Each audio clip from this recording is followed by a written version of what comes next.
Positive atheism Hindi channel प्रेक्षकों को स्वागत। प्रमुख नास्तिकोद्यम नेता श्री गौरा जी से लिखी हुई गांधी नास्तिक संवाद पुस्तक से अनेक अंशों को हम जान रहे हैं ना।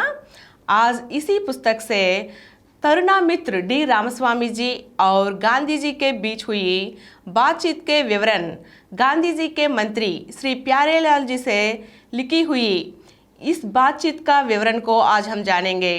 गौरा जी के मित्र डी रामस्वामी जी ने गांधी जी से कहा है कि जब मेरी ईश्वर की कल्पना ही साफ नहीं है तब आदमी ईश्वर का मंदिर बनने की यह बात मुझे और भ्रम में डाल लेती है। गांधी जी ने कहा, फिर भी सही बात तो यही है, जब तक हमें यह प्रतीति नहीं हो जाती कि शरीर भगवान का आवास है तब तक हम मनुष्य से कुछ कम है और सत्य की ईश्वर के रूप में कल्पना करने में मुश्किल या झंझट कहा है।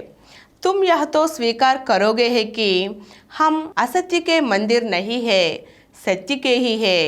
एक क्षण चुप रहने के बाद गांधी जी ने फिर कहा, जो सत्यमय जीवन बिताना चाहता है उसे जीवन में अनेक कठिनाइयों का सामना करना पड़ता है। कुछ तो अलंदी जैसी मालूम होती है।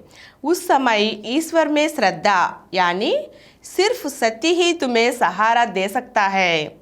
अपने बंधु का दुख देखकर आत्मीयता का जो भावना तुम्हें बेचैन कर देती है वही भगवत भाव है। तुम अपने को नास्तिक भले ही कहो, परंतु जब तक तुम मनुष्य समाज के साथ बंधुत्व का अनुभव करते हो तब तक व्यवहार में तुम भगवान को मानते ही हो।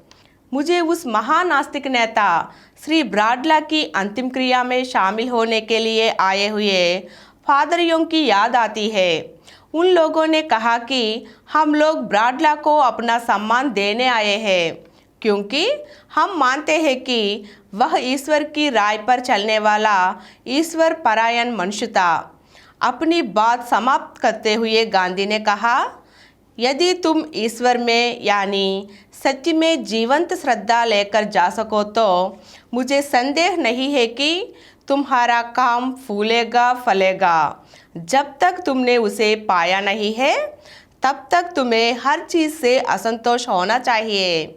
ऐसा हो तो तुम्हें उसे पा जाओगे। धन्यवाद।